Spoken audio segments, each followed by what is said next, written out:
Hi, my name is Mary Dudley Jumper, and I did my informative speech over abortion, and I chose pro life. And I believe that you should never have an abortion and that there's other options such as adoption.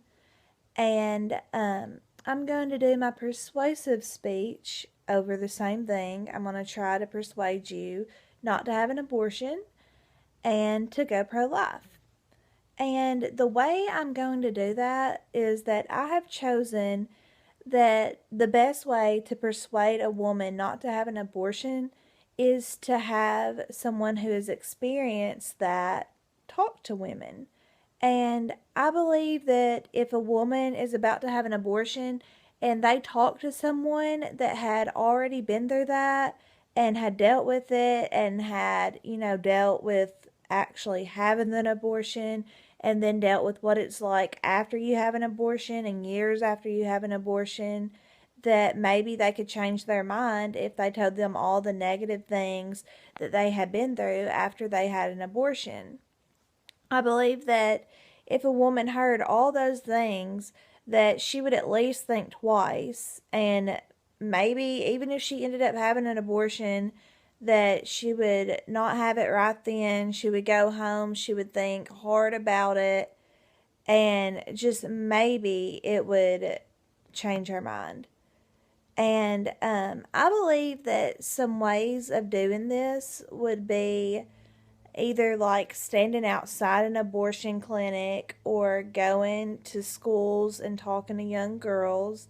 I believe that those two options would be very good. I think that women could set up tables and make pamphlets and just be there to talk to the women one on one and let them ask them every question they want and just sit there and talk to them and act like they really care. Let them know they're not alone, that there's plenty of people who have experienced what they're going through and know what they're going through.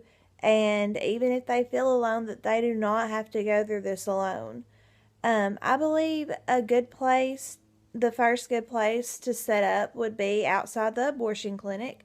I believe that women could set up and they could also make pamphlets and give out.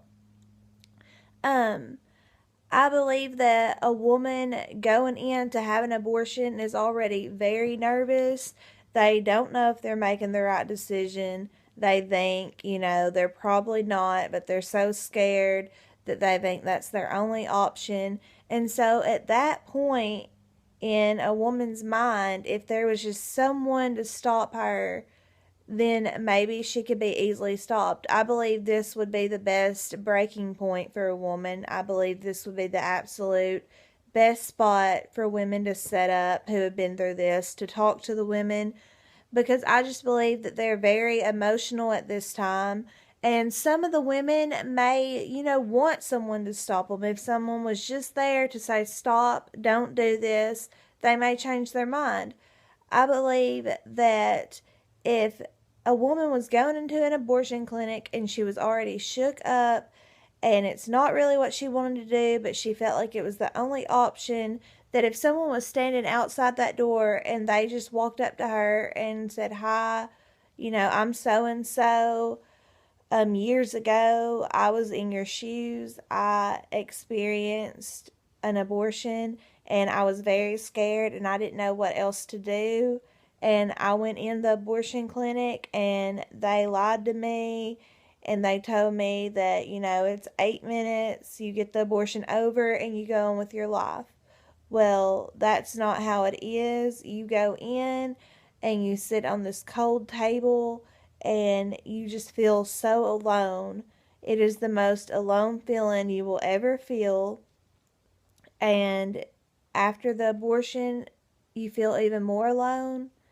And you have to live your life knowing that you just killed an innocent baby. Some of my sources were abortionno.org, Operation Rescue, abortionprocon.org, and lovematters.com. On operationrescue.com, I read a story where a woman went in for an abortion and they told her, this is 8 minutes, you may feel a little pain, You may bleed a little bit, but after the 8 minutes it's over, you just go in the bathroom and clean up and you go on with your life. That woman went on to say that that 8 minutes turned into the next 10 years of her life, that she suffered from depression.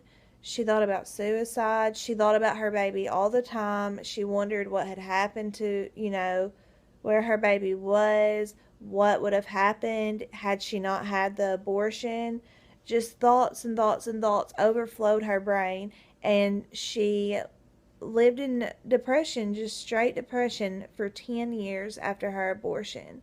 And finally, she got some counseling and she learned to deal with it. But after you have an abortion, that's all you can do is learn to deal with it. You're still going to feel the pain, the hurt, you know. You just have to learn to deal with it and accept that you murdered someone and it was a sin just like every other sin, and you can be forgiven and just go on. But that's how it is. You don't just walk out of an abortion clinic and go on with your life. You have to learn to deal with what you've done. It's consequences, and there are consequences you pay for every sin. So you don't know what, your consequence will be for that. I believe that if women were sitting outside an abortion clinic to tell a woman, hey, I dealt with depression for 10 years after I had an abortion and now I'm just having to learn how to deal with it, then that woman may change her mind, especially if she's already, not sure that's really what she wants to do. Another way that I believe women who have had abortions and regret it could get the word out about how it affected their life was going to schools, like high schools, junior highs. A good class would probably be health class, and talking to the girls. Well, not only the girls, just the guys, they could talk to them about practicing safe sex and why they really should, how you never want to get in the position where you need to have an abortion, how important it is that you have planned pregnancy so you never have to even think about abortion being an option. Because if you maybe talk to the students before, they've gotten pregnant, then they never even have to be in that position. And maybe it'll make them think how important it is to not get themselves in that position, because they never want to have to go through having an abortion or thinking that's the only option that they can have. These are just a few of the ways that I believe women who have experienced abortions could get the word out about all the depression and what all you go through after you have an abortion.